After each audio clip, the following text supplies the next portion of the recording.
আচ্ছা, একটা প্রশ্ন করি। নবীজির একজন কলিজার টুকরা মেয়ে ছিল, মেয়েটার নাম কি ছিল? মাশাআল্লাহ, তোমরা তো খুব ভালো জানো। নাম কি ছিল? ফাতেমা। মাশাআল্লাহ। ফাতেমার দুটি সন্তান ছিল, এক হচ্ছে হাসান আর এক হচ্ছে ফাতেমার একজন স্বামী ছিল, স্বামীর নাম কি ছিল? দেখছেন কত অ্যাক্টিভ শ্রোতা আমার। মাশাআল্লাহ। আমি নিয়ত করেছি যেহেতু আজকের মূল উদ্যোক্তা হচ্ছে একজন নারী, তো আজকে আমরা একজন নারীর জীবন থেকে কথা বলবো ইনশাআল্লাহ। তার মানে এটা নয় যে শুধু নারীদের ওয়াজ, এটা তা নয়, বরং ফাতেমার জীবনীতেও আমাদের জন্য শিক্ষা আছে না নাই? মাশাআল্লাহ। নবীজির একজন মেয়ের দ্বারাই বংশ চলেছে, বংশের ধারাবাহিকতা চলেছে। মেয়েটার নাম ছিল ফাতেমা। ফাতেমার মায়ের নাম কি ছিল? খাদিজা। বলেন, নাম ছিল কি? ইসলামে সর্বপ্রথম নারী যে ইসলাম ধর্ম গ্রহণ করেছিল তার নাম কি ছিল?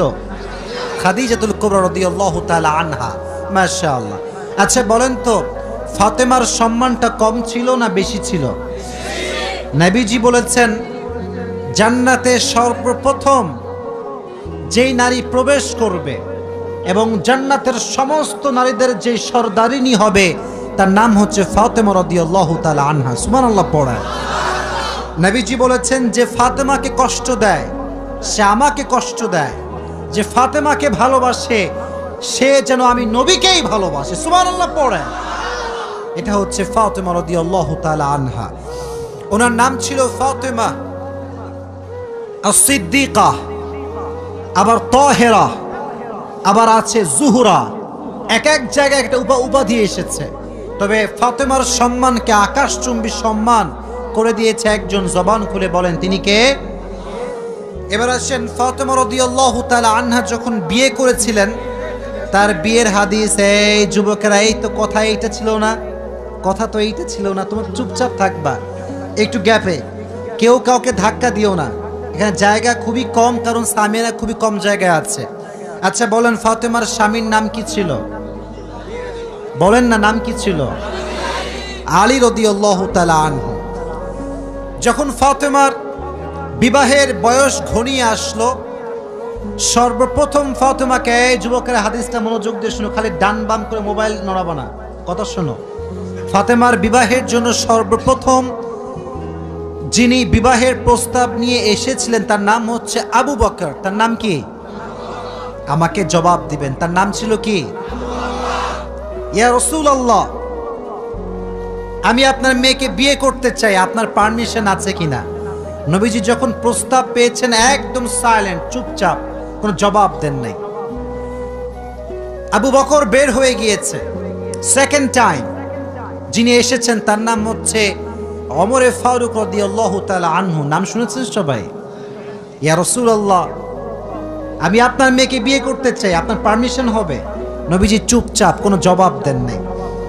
তো দুইজন সাহাবী বুঝে গিয়েছে নবীজি তো চুপচাপ, প্রপোজালটাকে অ্যাকসেপ্ট হয়েছে না রিজেক্ট হয়ে গিয়েছে? রিজেক্ট হয়ে গিয়েছে, বের হয়ে আসছে। বাহিরে আরো আছে দুইজন সাহাবী। বলো কয়জন সাহাবী? খেয়াল করে দেখবেন যুবক ভাইয়েরা, বন্ধু বান্ধব এক জায়গায় বসলেই বদমাইশি শুরু হয়ে যায়, ঠিক কিনা বলো যুবক ভাইয়েরা? কিছু কিছু যুবক খুবই ভদ্র, মেয়ে দেখতে চায় না। কিছু কিছু লুচ্চা বন্ধু আছে, বলে এই দেখ, ওই যে দেখ দেখ দেখ দেখ। নিজে ভালো থাকতে চাইলেও বন্ধুরা ভালো থাকতে দেয় না, ঠিক না? তো সাহাবা একরাম দুষ্টামি করতেন, বন্ধুত্বের মাঝে দুষ্টামি না হলে বন্ধুত্ব জমে না। তো ওনারা বন্ধুত্বর মাঝে দুষ্টামি করতেন, কিন্তু হারাম কোনো কথা বলতেন না, যা বলতেন সুন্নাহ অনুযায়ী বলতেন। সুবহানাল্লাহ। তো খেয়াল করেন, এদিকে আমার চোখে চোখ। তো যখন দুইজন সাহাবী রিজেক্ট হয়ে গিয়েছে বিয়ের ক্ষেত্রে, তারা বের হয়ে আসছে যে আমাদের বিয়ে হবে না, আমরা রিজেক্ট।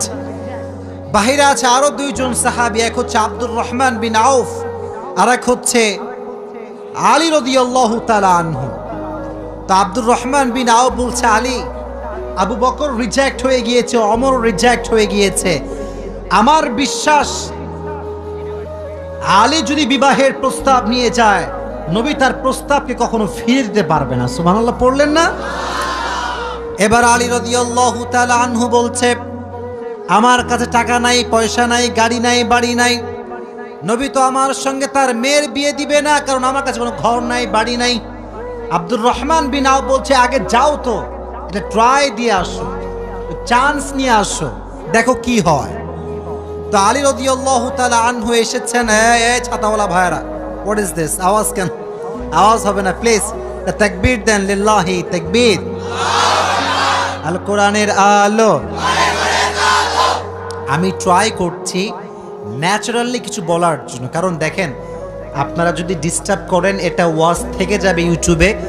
যদি আপনাদের সাউন্ডটা শ্রোতাকে কষ্ট দেয়, তারা বলবে নওগাঁর মানুষ অভদ্র মানুষ, একে সহ্য করা যাবে? আমরা চুপচাপ থাকবো, জাস্ট আমি যখন প্রশ্ন করব তখন জবাব দিবেন, ঠিক আছে ইনশাআল্লাহ? তো আলী রাদিয়াল্লাহু তাআলা আনহু আসছে বিবাহের প্রস্তাব নিয়ে। তো জামাই হওয়ার প্রস্তাব যদি কোনো বাবার কাছে মেয়ে যায় বা ছেলেরা যায়, একটা লজ্জা ভেতরে আছে না নাই? তো আলীর ভিতরে লজ্জা কাজ করছে, আরে আমি কেমনে বলবো নবীর মেয়েকে বিয়ে করতে চাই। তো যখন আসছে লজ্জায় কাছে আসে না, একবার ডানে একবার বামে, এদিক এদিক করতেছে। তো নবীজিকে আগেই আল্লাহ তাআলা জিবরাইলের মাধ্যমে ওহী পাঠিয়েছেন, নবী হে, আজকে আপনার কাছে আলী রাদিয়াল্লাহু তাআলা আনহু জামাই হওয়ার প্রস্তাব নিয়ে আসবে। সুবহানাল্লাহ পড়ে। তো নবী বলছেন, আলী তুমি আজকে কেন এসেছো? তো আলী বলতে চায় না, বলছে নবী এমনি ঘুরতে আসছি, কোনো কাজ কাম নাই, এমনি ঘুরতেছি আর কি। তো নবী বলছে, আলী আমি কিন্তু জানি তুমি কেন এসেছো। বলছে কেন নবী, আপনি বলেন। বলছে আজকে তুমি আমার জামাই হওয়ার প্রস্তাব নিয়ে এসেছো। সুবহানাল্লাহ। তো নবীজি আগের দুইবার ছিলেন চুপচাপ, আগে ছিলেন কি চাপ? আরো জোরে। কিন্তু নবী এবার একটা কথা বললেন। নবী বললেন, আলী ইনশাআল্লাহ। ইনশাআল্লাহ। তো আলী আবার ইনশাআল্লাহর অর্থ বোঝে না যে ইনশাআল্লাহ মানে আবার কি হবে এখানে। তো উনি ভাবছে আমারটাও মনে হয় রিজেক্ট হয়ে গিয়েছে, বের হয়ে আসছে। তা আব্দুর রহমান বিন আওফ দূরে দূরে আছে, আয় হায় আমি তো পরামর্শ দিয়ে পাঠাইছিলাম, রিজেক্ট যদি হয়ে যায় কপালে দুঃখ আছে না নাই? তো বলছে, আলী কি হয়েছে তোমার, বিয়ে কি হবে না কি হবে না? তো আলী বলছে, আমিও রিজেক্ট খাইছি, আমার বিয়ে হবে না। তো বলছে নবী কি বলেছে আগে তাই বলো। বলছে নবী বলেছে ইনশাআল্লাহ। তো আলী রাদিয়াল্লাহু তাআলা আনহুর এই কথা শুনে আব্দুর রহমান বিন আওফ বলছে, তোমার বিয়ে অর্ধেক হয়ে গিয়েছে মনে করো। সুবহানাল্লাহ পড়ে।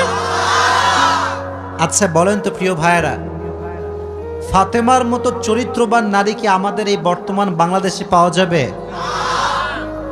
আসতে বললেন কেন? পাওয়া যাবে? আলীর মতো এরকম জামাই, মুত্তাকি জামাই আল্লাহর জমিনে কাউকে পাওয়া যাবে? আজকালকার তো বোরকা পড়লো বিশ্বাস করা বড় দায় হয়ে যায়। আপনি দেখবেন আজকাল যারা টিকটক করে তাদের 80% হচ্ছে বোরকাওয়ালি নারীরা টিকটক করে। আমি কথা বলবেন না প্লিজ, নো কথা প্লিজ, আমি বলছি। দেখবেন টিকটকার মেয়েরা আসলে ইসলামটা বোঝে নাই। তারা মনে করছে জাস্ট বডিটা শো করব, কয়েকটা ফ্যান ফলোয়ার্স বাড়বে, বাস এনাফ।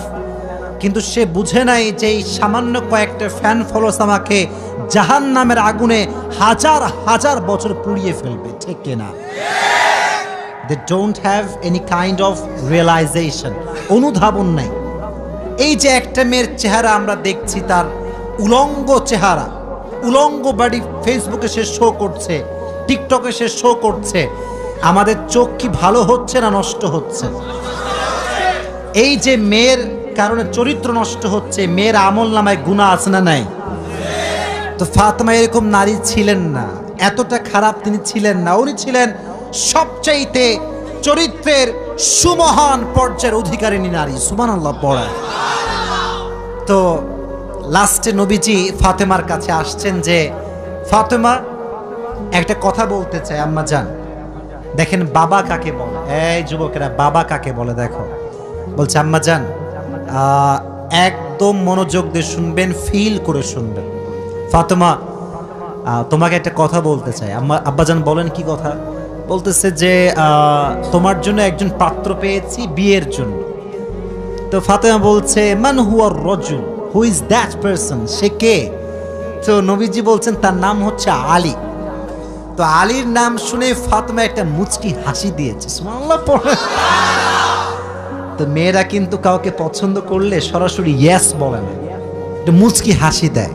আর হাদিসে এসেছে বিয়ের ক্ষেত্রে মেয়েকে মুখ ফুটিয়ে হ্যাঁ বলতে হবে না, যদি সে মুচকি হাসি দেয় এটাই প্রমাণ বহন করে যে সে রাজি হয়ে গিয়েছে, ঠিক না বলো?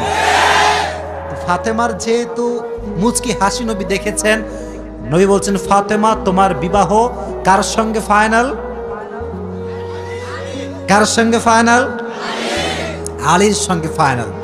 তাহলে এই ক্ষেত্রে আমাদের একটা আদর্শ আছে ফাতেমার জীবনীর থেকে, যখন মেয়েকে বিয়ে দিবেন মুত্তাকি ছেলের সঙ্গে বিয়ে দেওয়া লাগবে, গাঁজাখোরের সঙ্গে বিয়ে দেওয়া যাবে না। আজকালকার গাঁজাখোরের সঙ্গে বিয়ে দেয় এরকম বাপ আছে না নাই? খালি গাঁজাখোর না, টাকলার সঙ্গে বিয়ে দিয়ে দেয়। আজীব কথাবার্তা। এত সুন্দর যুবক নওগাঁর মাটিতে আছে, বাবা টাকলা কেন খুঁজে বেড়ায়? আমি বুঝে আসি না জিনিসটা আর কি। শোনেন একটা বিষয় বলি, বাস্তব কথা বলছি। 15 বছরের মেয়ের সঙ্গে 60 বছরের বুইড়ার কখনো যায় না, এটা মানায় না, এটার সঙ্গে পার্সোনালিটি ম্যাচ খায় না, ঠিক কিনা যুবক ভাইরা? আমি চাই যার বউ নাই সে বিয়ে করুক, বাট যুবকের মনে কষ্ট দিয়ে বিয়ে করা যাবে না। আল্লাহ বোঝার তৌফিক দান করুক, পড়া আমিন। তো যেটা বলছিলাম, বিয়ের ক্ষেত্রে মেয়ের পারমিশন নেওয়ার দরকারটা যুবক ভাইরা আছে না নাই? তো এক বাপকে বলা হলো যে আব্বাজান, থামো, কথা শোনো। কি রে? একজন বাবাকে প্রশ্ন করা হয়েছে যে আব্বাজান এই বামের ছেলেপেলে সব ভদ্র, এখানে সব ভদ্ররা বসে আছে, এর আওয়াজ করছো না তোমরা? চুপচাপ, একদম চুপচাপ প্লিজ। আমি কিন্তু সব সিচুয়েশন কন্ট্রোল করে কথা বলছি, প্লিজ তোমার সাইলেন্ট থাকবা। আচ্ছা, বেশি ছেড়ে গিয়েছে মাশাআল্লাহ, তাকবীর দেন, লিল্লাহি তাকবীর। আল্লাহ মনে হয় ভাবতেছে যে না আজকে মাহফিলটা হোক, সমস্যা কি? ঠিক না? আল্লাহ সুযোগ দিয়েছে, আমরা কাজে লাগাবো ইনশাআল্লাহ। তো আব্বাজান আপনি আপনার মেয়েকে কার সঙ্গে বিয়ে দিলেন? इसके सर पर तो बाल नहीं है। तो বলছে যে বাবা बाल नहीं है तो क्या हुआ, माल तो है। আজকালকার আব্বাজানরা অনেক সময় টাকাকে বেশি গুরুত্ব দেয়, তাকওয়াকে গুরুত্ব দিতে চায় না, এরকম বাবা আছে না নাই? বিয়ের ক্ষেত্রে মুত্তাকি ছেলেকে গুরুত্ব দেওয়ার দরকারটা আছে না নাই? Number 1 point. নাম্বার 2, ফাতেমার জীবন থেকে আমরা 2 নাম্বার বিষয় শিখব যে একজন স্ত্রীর আদর্শ কেমন হওয়া দরকার, স্বামীর সঙ্গে ব্যবহার কেমন হওয়া দরকার, জানা দরকারটা আছে না নাই? আজকালকাল দেখবেন আপনারা প্রিয় ভাইয়েরা, সারাটা জীবন স্বামী তার বউয়ের জন্য খাটে, টাকা পয়সা গাড়ি বাড়ি সব দেয়, একদিন গিয়ে বলে কি জানেন, তুমি আমারে কি দিলে, তোমার কি তুমি জীবনে করলা আমার জন্য? অমকের জামাই তার শ্বশুরকে কত কিছু দিল, আমার স্বামীটা আবুল কিছু দেয় না আমার। এরকম স্বামী বউ আছে না নাই? আজীব কথাবার্তা, এটা ঠিক না। মনে রাখবেন জাহান্নামে সবচাইতে সেই মেয়েরা বেশি যাবে যারা স্বামীর অকৃতজ্ঞ ছিল। নাউজুবিল্লাহ পড়া। একটা অবাক করা হাদিস শোনায়।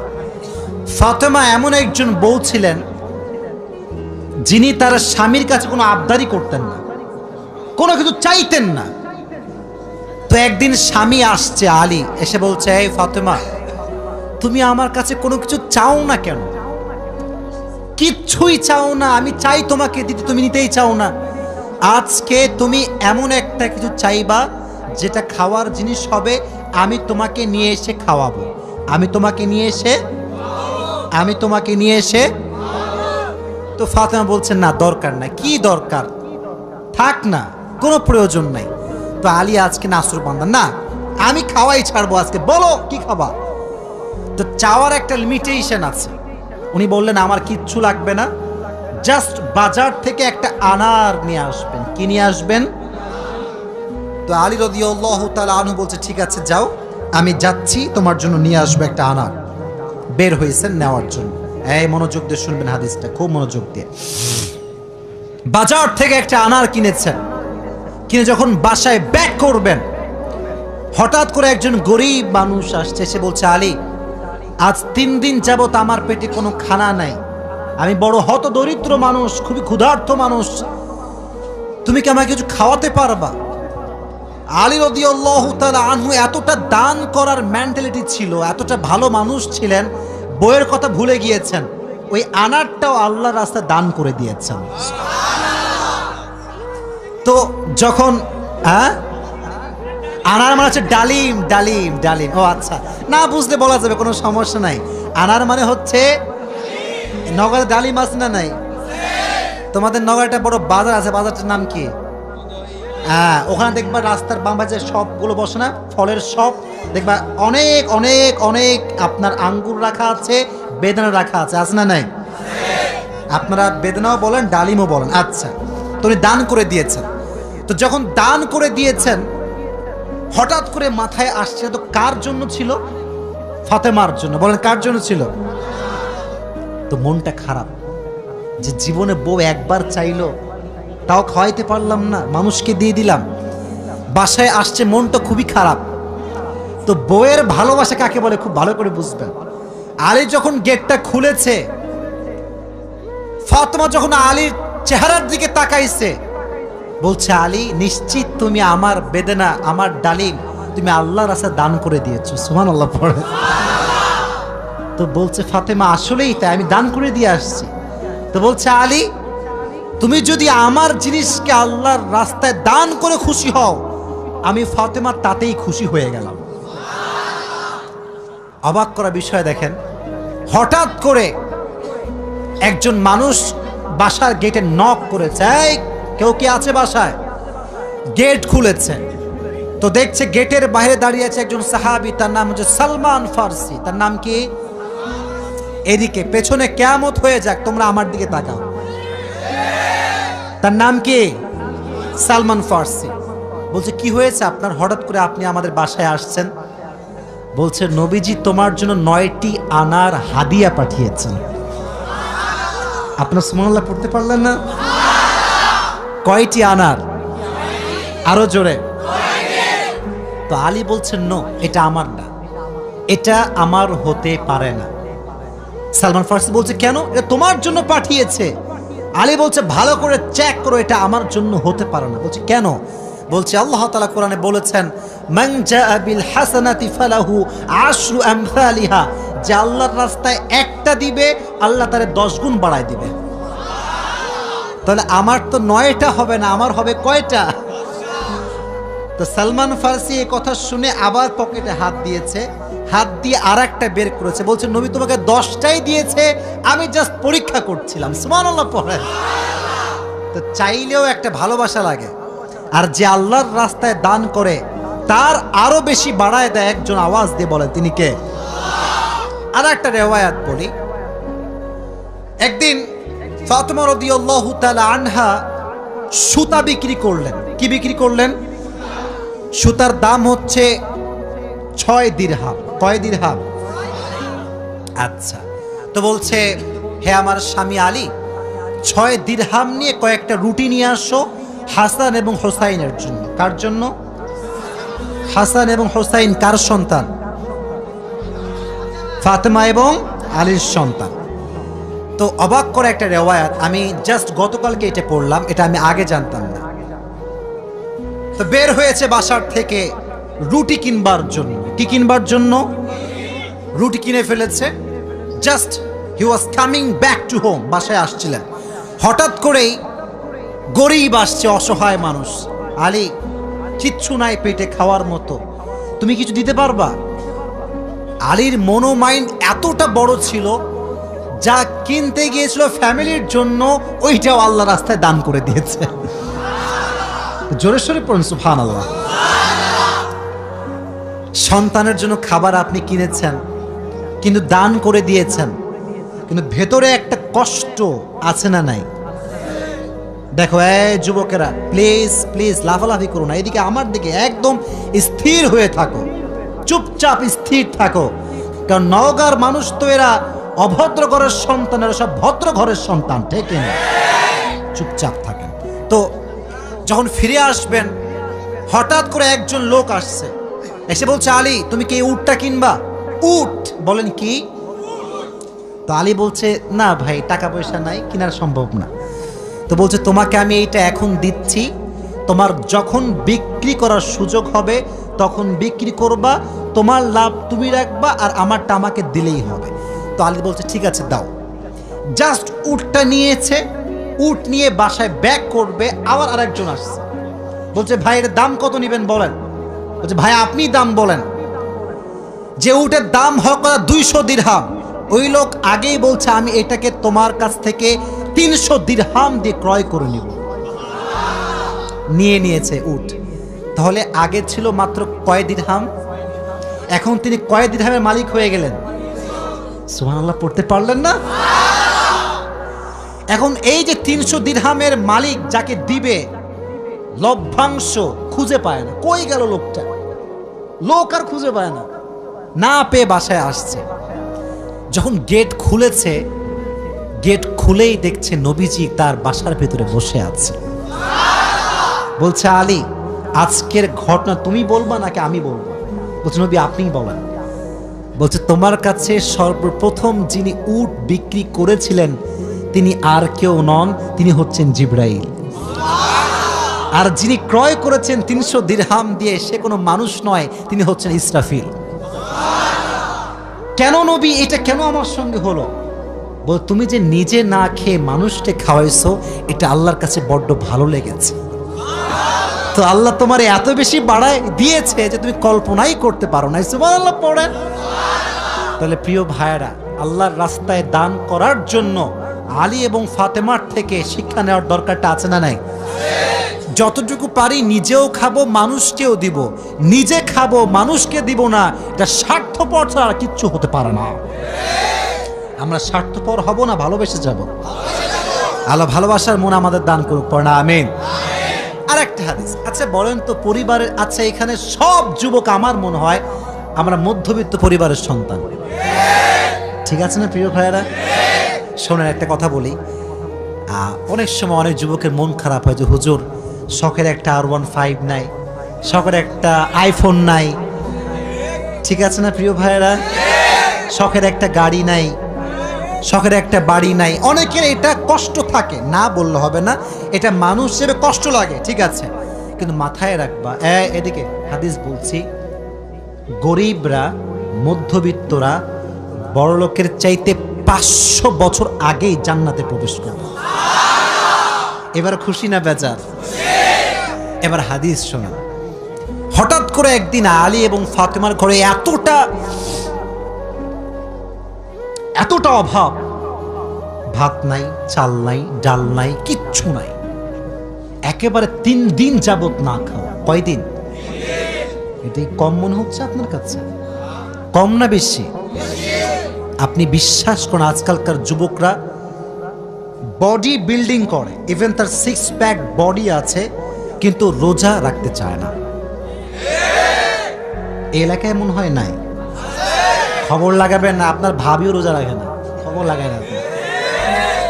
বলবেন যে ভাবি হোয়াট ইজ দিস, রোজা রাখেন না এখন? বলছে বাবা গায়ে শক্তি নাই, দুর্বল। একদিন এক যুবককে বললাম, কি রে তুই আমার ওয়াজ শুনিস না? বলছে অবশ্যই শুনি। তাই রোজা রাখিস না কেন? বলছে যে ভাই রোজা রাখলে বডি কমে যাবে। নাউজুবিল্লাহ পড়তে পারলেন না প্রিয় ভাইরা? কয়েকদিন যাবত না খাওয়া। এবার আলী রাদিয়াল্লাহু তাআলা আনহু বাধ্য হয়ে গিয়েছেন, আর পারছেন না। বলছে ফাতেমা যাও, বাবার কাছে যাও, বলো আব্বাজান বাসাতে খাবার মতো কিছু নাই, আপনার কাছে কিছু হবে খাওয়ার মতো? আহা!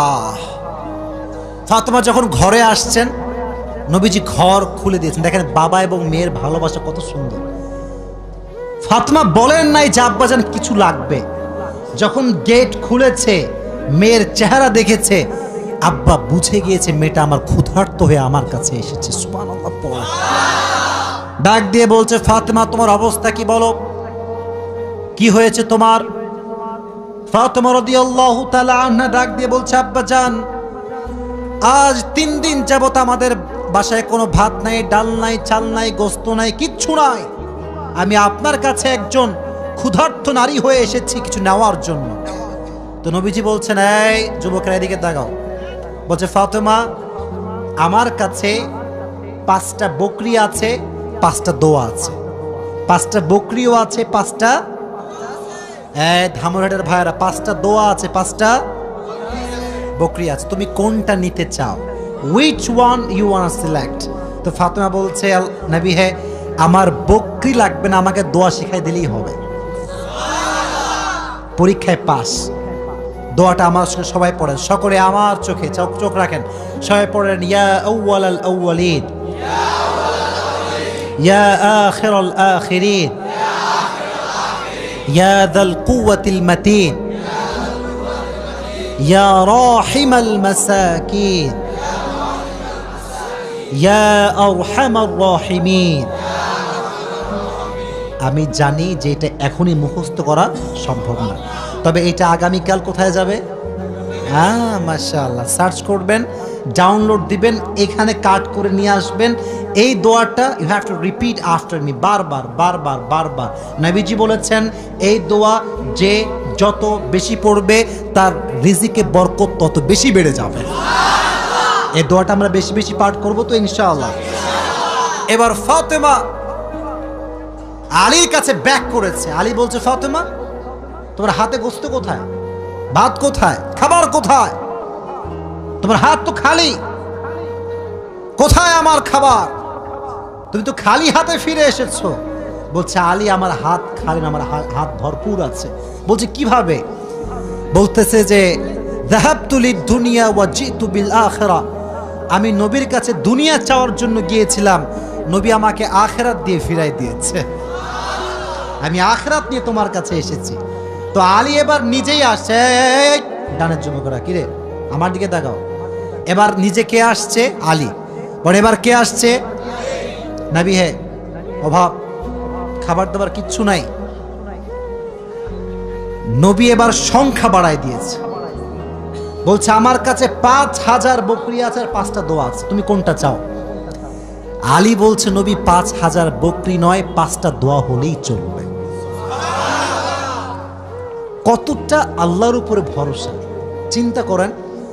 আমার মতো আপনার মতো মদন হইলে আগে বকরি দেন, তারপর দোয়া দেখা যায়, ঠিক কিনা যুবক ভাইরা? বলো। শুধু এইটা, বিপদে পড়লে মানুষ সুদও খায়, ঘুষও দেয়। আল্লাহর উপরে ভরসা করে কিছু থামবে, দোয়া করবে, তাহাজ্জুদ পড়বে, এই সবর মানুষের মাঝে নাই, ঠিক কিনা যুবক ভাইরা? বল। এজন্য আমাদের অভাব আসলে, দুঃখ আসলে আমরা ভরসা করব একজনকে। আওয়াজ দিয়ে বলেন, তিনি কে? আপনারা মনে হয় বিরক্ত হয়ে গেছেন, আমি দোয়া করে দেব, তাই না? না না, বিরক্ত হয়ে গেছেন মনে হয় না। আসলে খুব ভালো লাগলো এই বিষয়টা, যে আপনারা এতটা আগ্রহী যে বৃষ্টি হচ্ছিল তা আপনারা জান নাই। এটাই প্রমাণ করে নওগাঁর মানুষ ইসলাম প্রেমিক মানুষ, কোরআন প্রেমিক মানুষেরা। এই প্রমাণ দেওয়া যাবে তো ইনশাআল্লাহ? বেশি না, আর কিছু কথা বলবো, দোয়া করেই আমরা বাসায় ফিরে যাবো ইনশাআল্লাহ। আর যেহেতু মুক্তা চৌধুরী সহ যারা এই প্রোগ্রামটা অ্যারেঞ্জ করেছেন, এটার পেছনে অনেক কষ্ট আছে, অনেক মেধা আছে, অনেক শ্রম আছে। এই যে একটা প্যান্ডেল আপনারা করেন, বিশ্বাস করেন অনেক কষ্ট আছে। এই যে স্টেজ, এই যে মাইক্রোফোন, চেয়ার, এই সব কিছু সাজাতে অনেক কষ্ট করতে হয়। আমরা যারা বক্তা আছি, আমরা বড় সেলফিশ, আমরা বড় স্বার্থপর। আমরা আসি এমন একটা ভাবেই বাঁচি না আমরা, ঠিক কিনা প্রিয় ভাইরা? বলো। মানে আমাদের ভাব দেখলে মনে হয় আকাশ থেকে নেমে আসছি আমরা। কিন্তু আমাদের উচিত, একদিন যাচ্ছি যেহেতু, কলিজার ভেতর থেকে সবাইকে ভালোবাসতে হবে, এটা আমাদের অধিকার, ঠিক না? বলো। সো আমি চাইলে কিন্তু শুধু দোয়া করতে পারতাম, যে বৃষ্টি হচ্ছে দোয়া করে দেবো, না। আমি ভেবেছি এইটা, যেহেতু আপনারা আমাকে ভালোবাসেন, আমাকেও ভালোবাসার মান রাখতে হবে, ঠিক না? তো আমি যে কথাগুলো বলবো এখন একটু মনোযোগ দিয়ে শুনবেন, ঠিক আছে ইনশাআল্লাহ?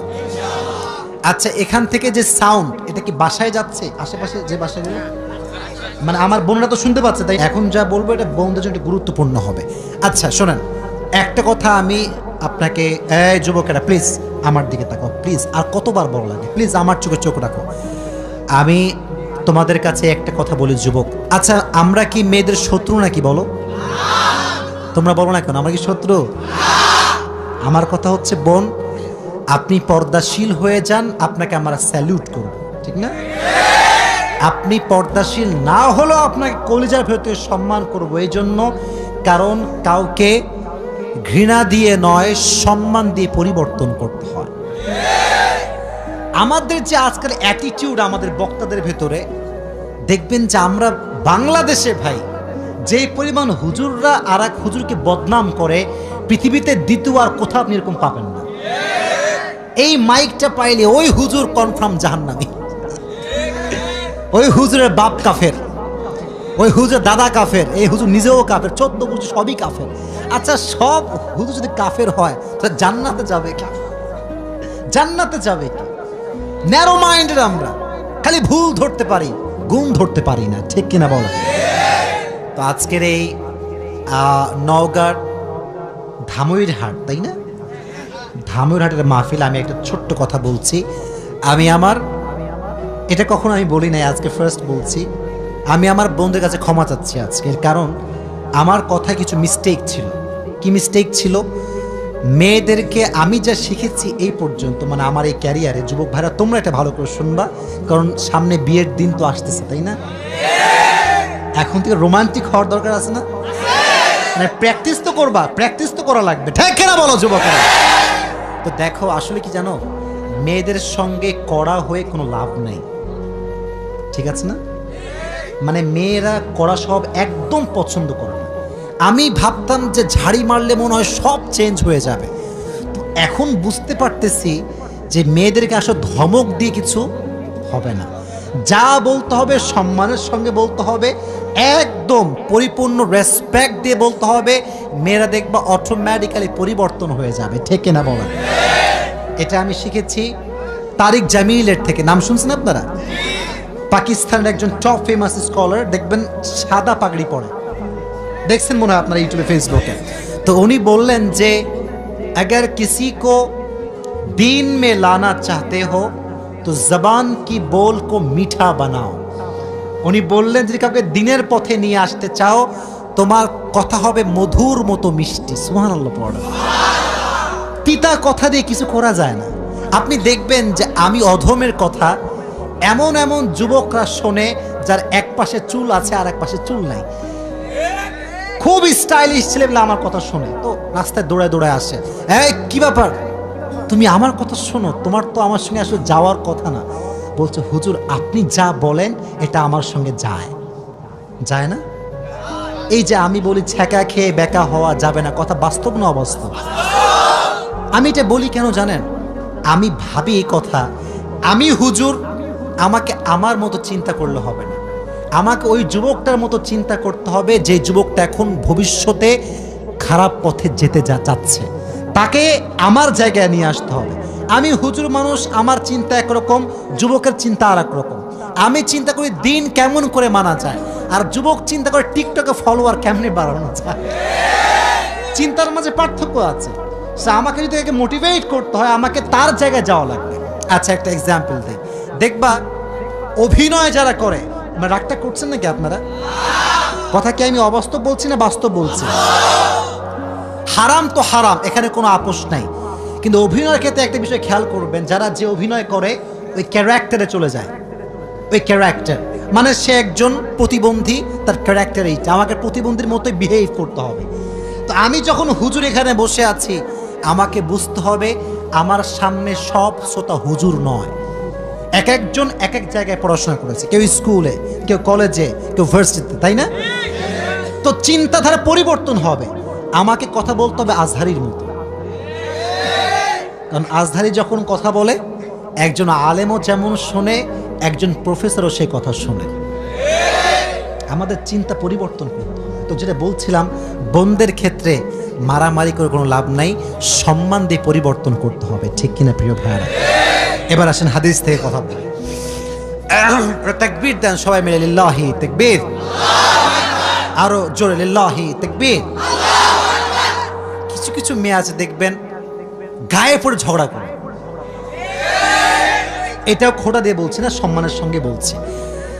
আমি দেখেছি মাঝে মাঝে কিছু কিছু মহিলা এদের কথা শুনলে মনে হয় ভাই 10 হাত দূরে পালায় যায়, খাইস্টা টাইপের একেবারে। আবার দেখবেন যে মাঝে মাঝে রিক্সাওয়ালার সঙ্গে তুমুল ঝগড়া,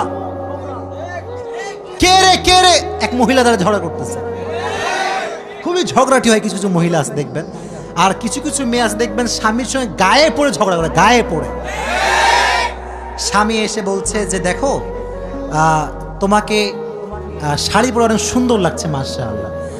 তো বউ বলতেছে আচ্ছা জান বলো তো আমি কি মোটা হয়ে গিয়েছি? তো স্বামী বলছে না না না তুমি অনেক সুন্দর স্লিম আছো। বলছে তুমি তো আমার ভালোবাসার মানুষ, বলো না একটু। বলছে না না তুমি মোটা হওনি, তুমি চিকন ঠিকই আছো। বলছে মিথ্যা কথা না, সত্য কথা বলো, আমি তোমাকে ভালোবাসি, কিচ্ছু হবে না। তো বলছে যে জান তুমি একটু মোটা হয়েছো। বাস আগুন লেগে গেল, ও আমি মোটা হয়ে গেছি তাই না? মানে স্বামী ঝগড়া লাগাবে না, মেয়েটা ইচ্ছা করে ঝগড়া লাগায়, ঠিক কিনা বলো? হাদিসে এসেছে ফাতেমার সঙ্গে আলীরও ঝগড়া হতো মাঝে মাঝে, বাট এটা মিষ্টি ঝগড়া ছিল। আলী রাগ করলে ফাতেমা মানায় নিত, ফাতেমা রাগ করলে আলী মানায় নিত। সুবহানাল্লাহ পড়েন। কিন্তু একদিন ঝগড়াটা একটু বেশি হয়ে গিয়েছে, আলী এত রাগ বাড়িতে থাকবো না, যা, বাড়ি থেকে বের হয়ে গিয়েছে। তো এখন এইদিকে কই কথা বলবেন, ফাতেমার ঘরে নবীজি আসছেন বেড়াবার জন্য যে আমার মেয়ের কি অবস্থা। গেট খুলেছে, দেখছে মেয়ে আছে, জামাই নাই। ফাতেমা এই না আলী, আলী কোথায়? ফাতেমা কথা কয় না, ভয় আছে, যদি বলি ঝগড়া আছে অবস্থা খারাপ হয়ে যাবে। তো ভাবতেছে মিথ্যা কথা বলা যাবে না, বলছে আব্বাজান আলীর সঙ্গে একটু ঝগড়া লাগছে, আলী রাগ করে চলে গিয়েছে। অন্য শ্বশুরে কি বলতে, এত বড় সাহস আমার মেয়ের সঙ্গে ঝগড়া, ও ঠ্যাং আজকে ভেঙে দিব। নবীজি এই কথা বলেন নাই, নবীজি নিজে লাঠিতে ভর করে জামাইকে খুঁজতে বের হয়ে গিয়েছে। আলী কোথায় খুঁজে পায় না, খুঁজে পায় না। হঠাৎ করে দেখছে আলী মসজিদে নববীর পাশে শুয়ে আছে মাটির উপরে। কিসের উপরে? আর নিচে একটা চাদর আছে। তো যেহেতু মাটি লেগে গিয়েছে, নবী ডাক দিয়ে বলছে ইয়া আবা তুরাব, হে মাটির বাবা। এর উদ্দেশ্য আমি ব্যাখ্যাটা বলছি, দেখবেন। এই এদিকে তাকান। মনে করেন আপনার বন্ধুর সঙ্গে আপনার রাগারাগি হয়েছে, কিন্তু আপনি চাচ্ছেন এমন একটা ভাব করতে যে কিছুই হয় নাই। মনে করেন আপনার ফ্রেন্ড আপনার একটা স্যাড পোস্টে হাহা রিয়েক্ট মারছে, তো রাগ লাগে না মাঝে মাঝে, শালা আমি মরি কষ্টে তুই শালা হাহা মারিস? লাগে না, কষ্ট লাগে না? তো এখন আপনি আসছেন রাগ নিয়ে, কিন্তু আপনার বন্ধু যেন আমার ফ্রেন্ড রাগ করে আছে, একে সামলাইতে হবে। বলছে বন্ধু তুই যে মেয়েকে পছন্দ করি তার নাম্বার আমি পেয়ে গিয়েছি। তো দেখবেন যে এই বন্ধু বলবে যে শালা যেহেতু পেয়ে গেছে রাগ করা যাবে না। ঠিক আছে না প্রিয় ভাইরা? কারণ রাগ করলে আমার আর বিয়ে করা হবে। তো নবীর টেকনিক দেখেন, কথা কি মারপ্যাচ বোঝা যাচ্ছে? নবীর টেকনিক দেখেন। নবী জানে যে আলীর সঙ্গে ফাতেমার কি হয়েছে, ঝগড়া। কি হয়েছে?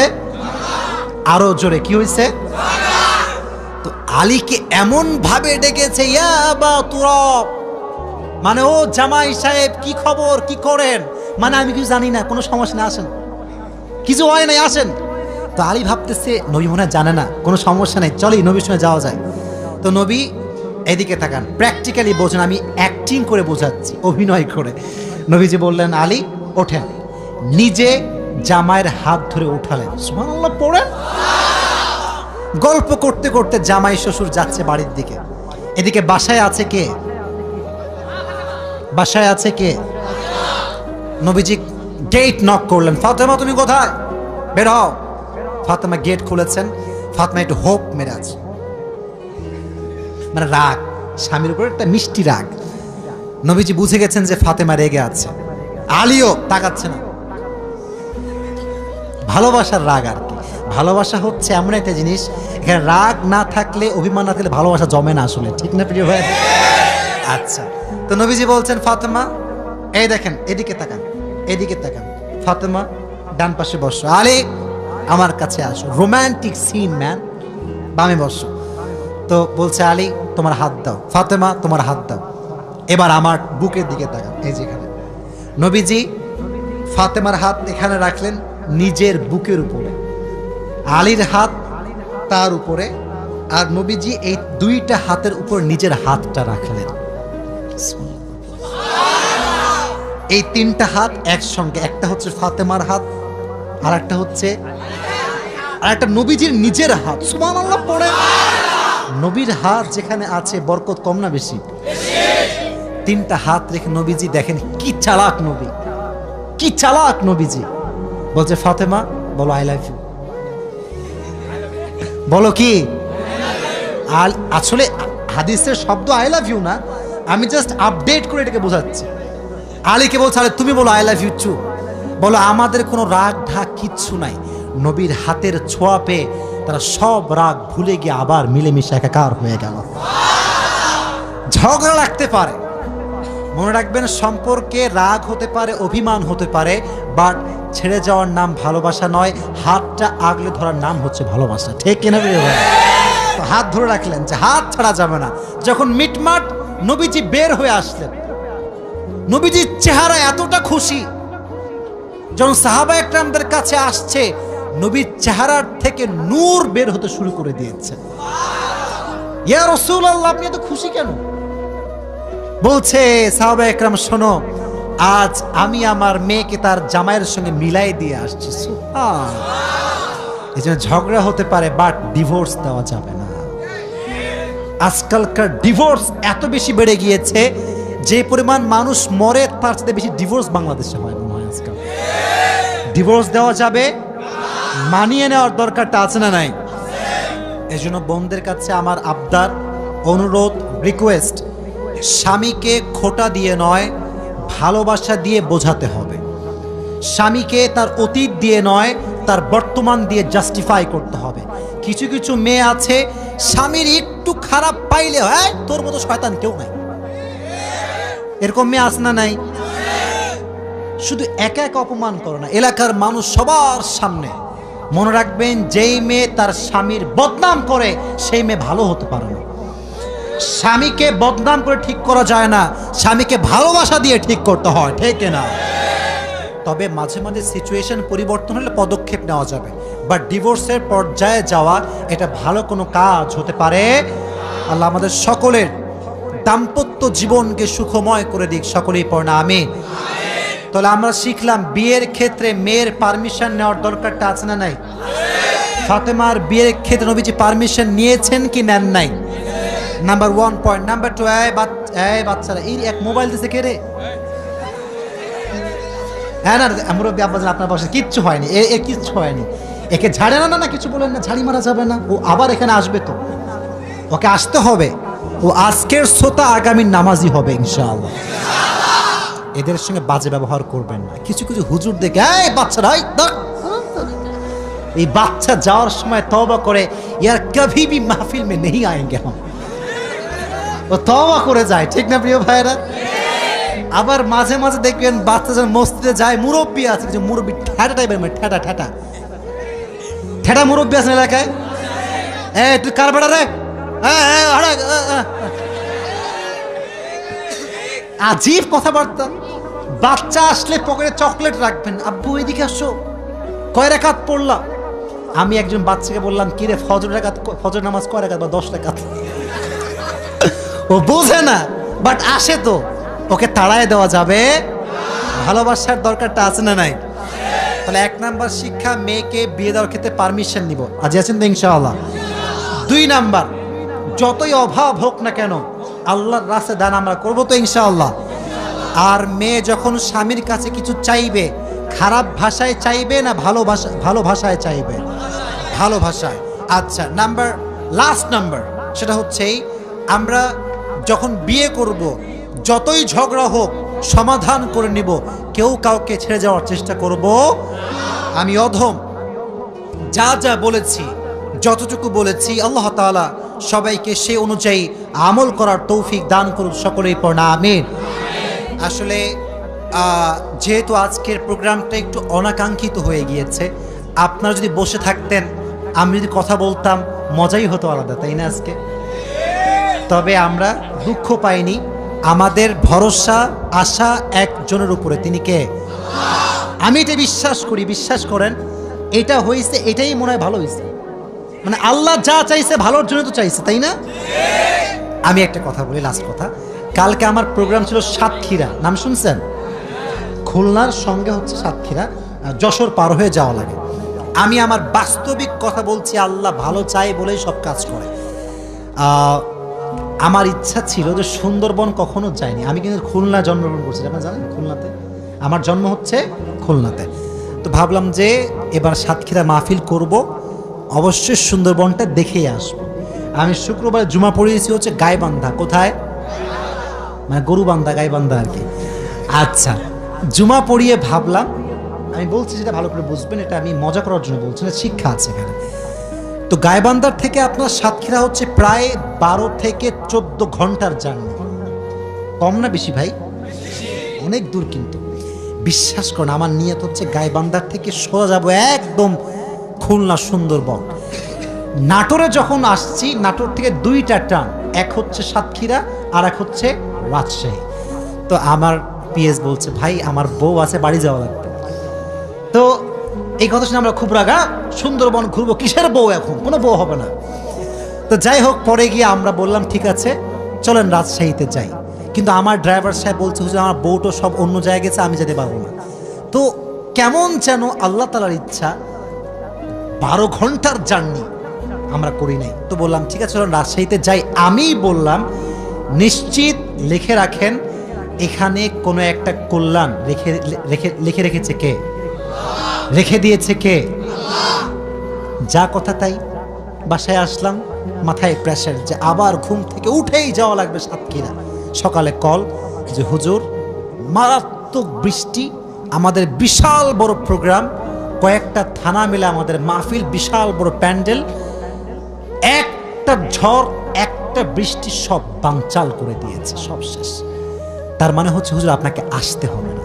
তখন ভাবলাম যদি আমি 12 ঘন্টার জার্নি করে যেতাম হুদাই, আসতাম হুদাই, কোনো কাজ নেই। মাঝখান দিয়ে আমার মেন্টালি স্ট্রেসটা বাড়তো, কষ্ট হতো। তখন বুঝলাম আল্লাহ জো করতা হ্যায় আচ্ছাই কে লিয়ে করতা হ্যায়, ঠিক না? যা কিছু হয়, whatever happens in our life, Allah has better plan for you. যা হচ্ছে এই সব কিছুর পেছনে হাত আছে একজনের, তিনি কে? অতএব আজকে যা হয়েছে, যা শুনছি, খারাপ তো শুনি নাই। ওয়াজটি খুব খারাপ লাগছে নাকি আপনাদের? আজকের ওয়াজের শিক্ষা আছে না নাই?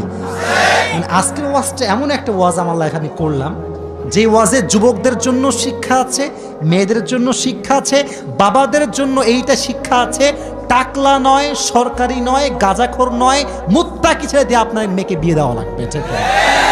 আমি যতটুকু বলেছি, যা যা বিয়ের ব্যবস্থা করতে হবে নাকি? আচ্ছা তোমরা, আমি বলি হ্যাঁ, খালি চিল্লা ছেলেমেয়েরা দাও। তোমরা এসএসসি এক্সাম দিবা কে কে? এসএসসি আগে দিয়েছো বা দিবা? দিয়েছো? এসএসসি এক্সাম চলছে, এরকম কেউ কি আছে নাকি? তোমরা পরীক্ষা বাদ দিয়ে ওয়াজ শুনতে আসছো? আল্লাহ এদের পরীক্ষার রেজাল্ট ভালো করে দিক, সকলেই পড়া আমিন। আচ্ছা হাত নামা, হাত নামা। আমি বলি আচ্ছা, আমি কিছু কথা বলা যায় না, দোয়া করে দেবো এখনই। আচ্ছা তোমাদের একটা কথা বলে শোনো, পরীক্ষা নিয়ে কখনো প্যারা নেওয়া যাবে না ভাই।